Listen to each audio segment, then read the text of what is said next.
महरगढ़, हड़प्पा, मोहनजोदड़ो, लोथल जैसे शहरों में बसी वो दुनिया जहां एक संतुलित अर्थव्यवस्था सांस ले रही थी। बात है आज से करीब 8000 साल पहले की।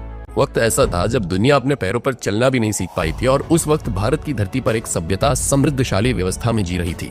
न कोई राजा का नाम, न किसी युद्ध की कहानी। ये कहानी थी प्लानिंग की, सिस्टम की और आर्थिक सूझबूझ की।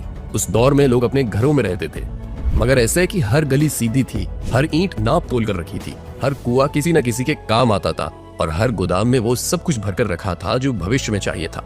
ये थी सिंधु घाटी सभ्यता। जब न कोई करेंसी थी, न कोई बैंक, फिर भी ट्रेड चलता था विदेशी मुल्कों तक। वो समय था जब भारत ने पहला इकोनॉमिक सिस्टम खड़ा किया था। यहाँ की सबसे बड़ी ताकत थी कृषि।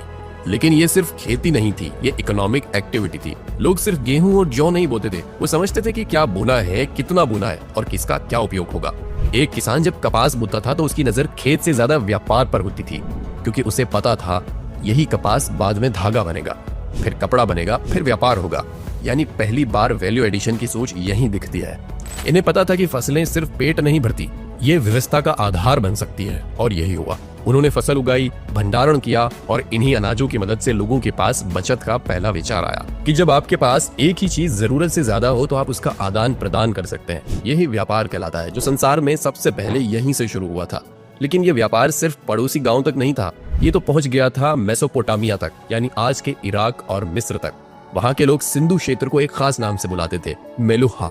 और मेलुहा से आते थे वो सामान जिनकी वहां पर भारी कीमत थी।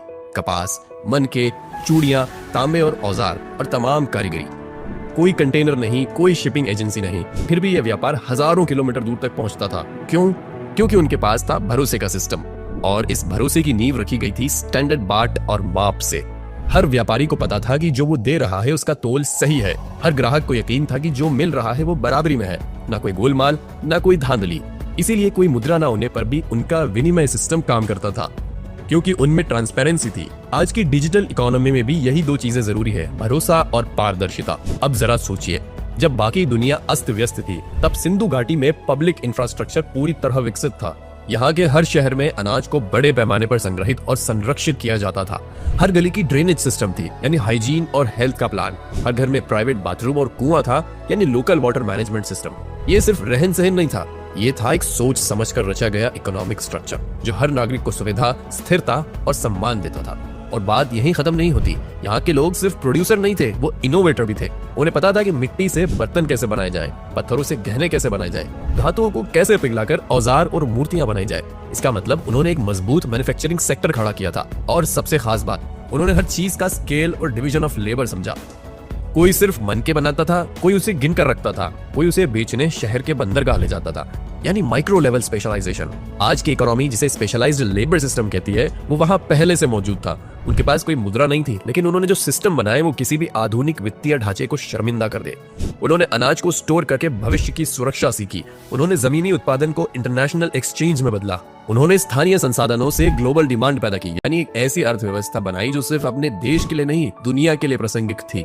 अब सोचिए, हम आज digital money, blockchain, special economic zone की बात करते हैं, लेकिन जब न इंटरनेट था, न बिजली, न तकनीक, उस समय अगर कोई सभ्यता इतने सुनियोजित ढंग से अर्थव्यवस्था चला रही थी, तो सवाल उठता है, क्या हम असल में आगे बढ़ रहे हैं या फिर बस तकनीक से सज गए हैं? सिंधु घाटी की अर्थव्यवस्था हमें एक बात सिखाती है कि इकोनॉमिक्स सिर्फ पैसे का खेल नहीं है, यह है सच का खेल, सिस्टम का खेल और संतुलन का विज्ञान। यहाँ कोई एक्सपर्ट नहीं था, लेकिन हर कोई सिस्टम का हिस्सा था। यहाँ कोई शेयर बाजार नहीं था, लेकिन एक भरोसे से ट्रेड होता था।